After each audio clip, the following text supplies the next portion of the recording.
new day and age on social media, it is kind of just like, whoa, here we go. We were in the airport and I saw the announcement online and had a few people send it to me, and it's shocking, obviously, to see the new colors and becomes official and, becomes a real life situation. And just to be, fully transparent, I told my wife 2015 when I was playing for Toronto, I said, I'd love to be the quarterback for the Riders someday. And so this is a dream come true and something that I've always wanted, and you long for. When you come in the league, you invite the high expectations, the pressure, and those sorts of things. So couldn't be more elated to be here. And I'll never take for granted being able to be the quarterback of this franchise. And so I truly look forward to the challenge and the work ahead. Jay told us yesterday that the decision-making process was pretty quick into the negotiation window. Was it the same situation for you? Yes. It's something that I wanted to do early in the negotiation window because, one, I'm a person that, I'm a Christian man at heart. My faith is my number one thing, and a lot of times I feel like the Holy Spirit's our gut feeling, our gut instinct, and I wanted to trust that early gut instinct and not second-guess myself. And so early in that window, after talking to, a couple situations and laying things out and praying about it with my wife, it was easy decision. We made the call on Sunday night and let Danny know over in Montreal, and I wanted to be involved in helping recruit guys here because this is not a 3-year project. This is something that we want to come in and we want to hit the ground running and win now. Trevor, can you just talk about what was going on in Montreal and how big of an impact that played in your decision to leave there? Yeah, it's tough to speak on past things, obviously, because ultimately they don't matter. But never was I looking to leave early on. Never did I expect to leave. But I've learned one thing in pro sports is you never assume anything. And as this situation kind of unfolded and it got to the point where it was, I promised myself that I would listen to other teams and see what was going on, see what else was out there, and see what opportunities presented itself. And I'm thankful that God ordained the things the way that they did because I couldn't be more elated to be here. What's it like having Jake Winneke come join you as well? It's amazing. And, Jake has been a guy, he talked about this early on in the process too. He's like, I would just love to go to Sask. And in the free agency process, I was like, oh, that's great, man. Obviously you want what's best for you. And so when the opportunity presented itself for him and I to be teammates, it was one of the first calls I made. And said, let's go do this, man. And because I feel like Jake is a wide receiver one in this league.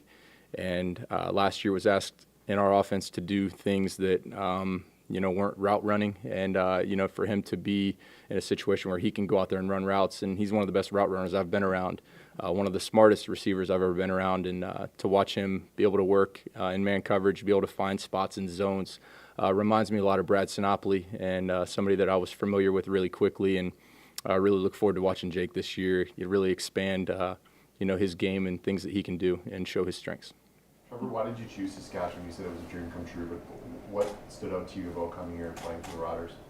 So when I talked to Jeremy on the opening day of the negotiation window, we kind of just talked through what his plans were, what his vision was, and just listening to his demeanor and the way that he saw things, and then talking to Coach Craig. As well, listening to the way that he likes to build his culture, the way that he treats the players, and how he sees this locker room, coming together, and how you win football games. I thought that aligned with a lot of my values, and so through that process, I didn't really say too much on the phone with how quickly I wanted to make my decision, but it was just through their leadership and the way that they presented what they feel is important for organizations to win football games, it became very clear to me that this was the place for me to be. What stood out to you way back when you said you were at Toronto and you thought about playing with Saskatchewan in the future? Why was that decision you made? It was a really surface level thing, but you just feel how important football is here. And as an athlete, you want to be a part of situations where football is important, and things mean a lot to people. And you want to be able to bring joy to people and be able to impact people. And ultimately, this stage for me is about glorifying Jesus Christ. And so that if I can, bring glory to him and love others and, just bring smiles to their faces through anything that I can do on the football field, impact the community. And I'm a small town guy as well. And so I thought it really fit a lot with me, like a blue collar type of workman's mentality.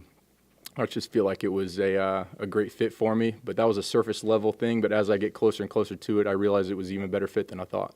Did it have anything to do with the fact that you came here that year and won 42-40 and threw a bunch of touchdown passes and saw not only what was going on here firsthand, but had a great experience as well? I mean, that year the fans weren't as nice to me. They were rude to me, but it was the environment was electric, and that's what you want to see. And I mean, I remember very vividly in 2018, I played for Ottawa. They shut the lights off before they played Bring 'Em Out, and everybody's lights were off. And I don't know if they put their phone lights on or if they had green glow sticks or something. And I mean, I got the chills thinking about it. And I was like, this is it, man. This is awesome. This is the heartland of Canada, and a place that would be really, really cool to have that environment. And, it got me fired up to play that night. And so, all that things coupled, those are just surface level things. The things that are most important to me are building the relationships in the locker room, making sure that, you have alignment from, the president down. And I feel that we do have that. And I feel like it's a first-class organization through and through. Getting a tour of the facilities today, couldn't have been more pleased to get to spend time with Mr. Craig Reynolds, Jeremy, and Coach Craig. And so this has just been a dream come true for my family and I. And we're just elated to be here. And the way that this has just been incredible. You're a veteran of free agency. I believe it's the third time you signed with a new team in the CFL. Did those prior two experiences when you signed with Ottawa and Edmonton, did those help you out this offseason? It let me know that change isn't as scary as you get out to be, because a lot of times people go toward comfort. And the one in 2018 was kind of taken out of my hands. It was just a quick deal where they just said they were going to move on. And so it was just a situation where there was a couple opportunities that presented itself. And honestly, to be fully transparent, I almost came here in 2019. And it just didn't end up working out for whatever reason. And then, obviously when I left, Edmonton really wasn't my choice. It was just a situation that was going on that year. And then last year, it was the only team that really was in, just because of, certain times when you're a franchise guy for a while and you're brought in as a backup, it's certain situations where people may not, see that as enticing or think your price tag's too high or whatever it would be. And yeah, so last year, those were all very different, but this year was a situation where I got to make a decision what I felt was best for me. And for that, I'm grateful. And like I said, I'll never take for granted the fact that I get to be the quarterback of this organization, and won't take it for granted for 1 second or 1 day. They're going to get every ounce of effort and energy I have in terms of developing the relationships, getting everybody to pull in the same direction, and we're gonna be winning some football games this year. You've had any conversations with offensive coordinator Kelly Jeffrey? Yeah, I've had a couple long conversations with him, and we'll be in touch here shortly, talking some ball, and I'm gonna wear him out. What's it like to kind of be a little bit reunited with Kelly Jeffrey, because he was supposed to be the quarterbacks coach for 2020 in Edmonton there? Yeah. Before that season, was there any conversation? Yeah, we were part of some Zoom meetings together in that off season, talking through the things that one of my mentors, Scott Milanovich, was going to be the head coach there, and the things that he wanted to do that I felt was going to be ahead of the times in this league. And so being able to kind of talk through some things that we were going to do that year, bouncing ideas off of one another here just in the short term. But I know that we'll get into the weeds of things about the things that he sees and the vision that he sees for this offense. But Rider fans really want to know, are you going to win football games this year? Maybe get your thoughts about the season ahead and what's it going to take to get wins on the field? Yeah, I've never been in the business of promising wins. I can promise you that they're going to get a team that's united, that loves one another, that's giving all-out effort, and we're going to have a culture of loving one another, a good brotherhood, and making sure that we're giving everything that we do. But the goal is to make sure that this organization, this province, this fan base is proud of this team on opening day, on Labor Day, and the Banjo Bowl, and most importantly, that third Sunday in November.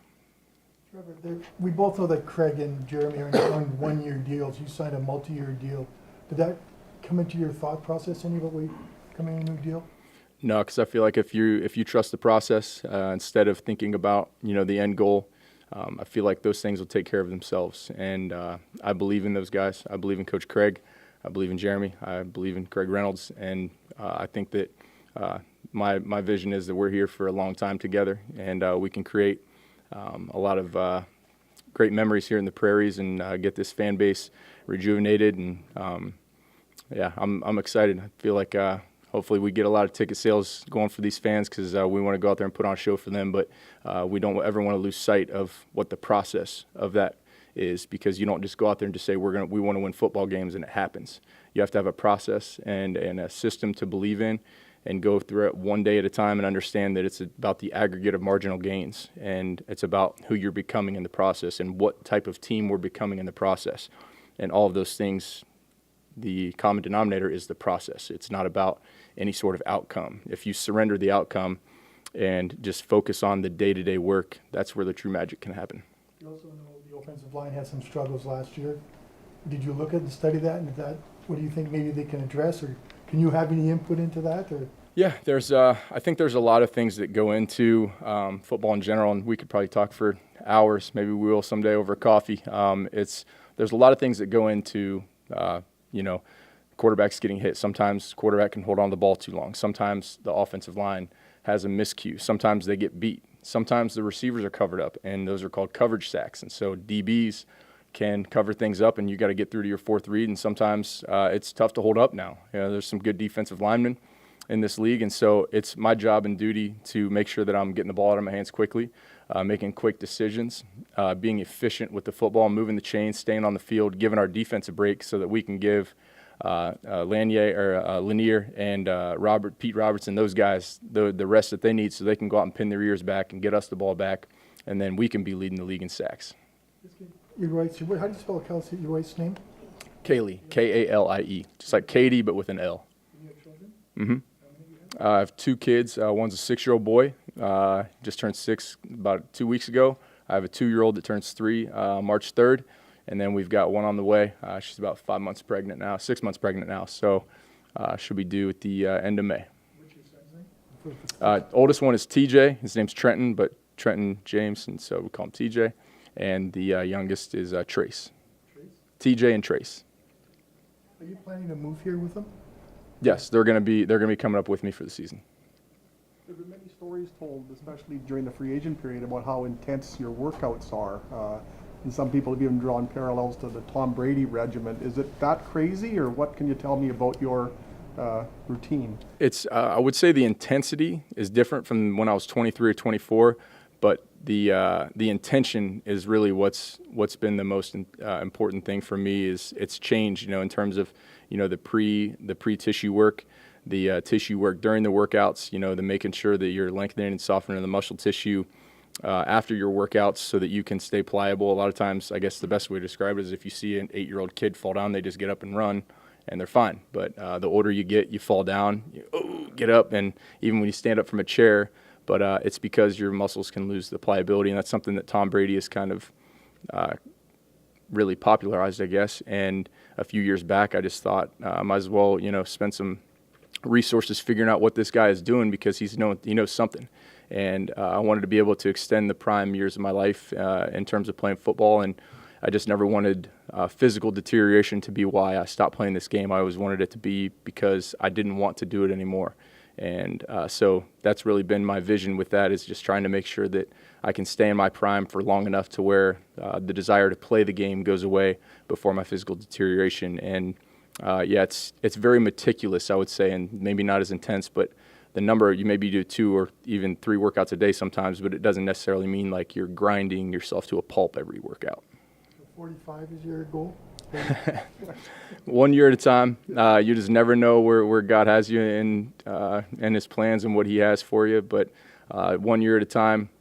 But to be honest with you, I don't see an end in sight, and I think, I've said, I feel like my best years are directly ahead of me, but if you don't feel that way, what type of athlete are you? If you don't feel like you're getting better, if you're staying neutral or getting worse, how is that enticing for a team to bring you in, or how can you move the needle? And ultimately, as a quarterback, you want to make sure you're moving the needle for an organization, and for you to do that, you've got to be constantly improving. Have had a chance to talk to some of the new signings, Brescison, Bain Jr., and some of the guys who are going to be thrown to the ball? Yeah. Yep. I've been in touch with almost. I think there's only been one guy I haven't got a hold of yet, and I plan on messaging him tonight, defensive lineman. But I've tried to reach out to as many guys as I can, but I always try and be intentional with it. I don't want to just say, hey, this is Trevor, lock my number in. I want to make sure that I kind of talk to them and get to know them as best I can. So I'll be calling the guys throughout the next few weeks because that's the most important thing to me is make sure we're developing those relationships and knowing that we care about one another. How important is it as a quarterback going to a new spot, new weapons to really start that relationship building early and before training camp? Yeah, I think you said it. It's I think it's probably the most vital thing and most underrated thing is relationships. Because once you know that somebody cares about you more, they become. That's what family is you care about each other at a high level, and you'll go further and longer with your effort and your intentions and the things that you want to do to help each other succeed because you're family. And so the better relationships you can build, the more you want to do for that person, the more they want to do for you. And I feel like once we continue to build these relationships, that's when we can really get that magic to happen. What do you think of the situation that you're here and Cody Fajardo's in Montreal? Is that a kind of a CFL moment that we swap quarterbacks? Yeah, it's like just like a quarterback swap, almost like a trade. I have a high amount of respect for Cody. He's a great human being. He's really, caught the league on fire, in 2019, and it's been awesome watching his career blossom. And couldn't be happier for him that he gets to go to Montreal. It's a great organization with people from Danny Machocha down. Those guys are amazing, and even Mario. The president there, just tremendous people, and they'll take good care of Cody, and I think he's going to do great things there as well. And like I said, I have a tremendous amount of respect for Cody. He's just truly a good man, a man of God as well.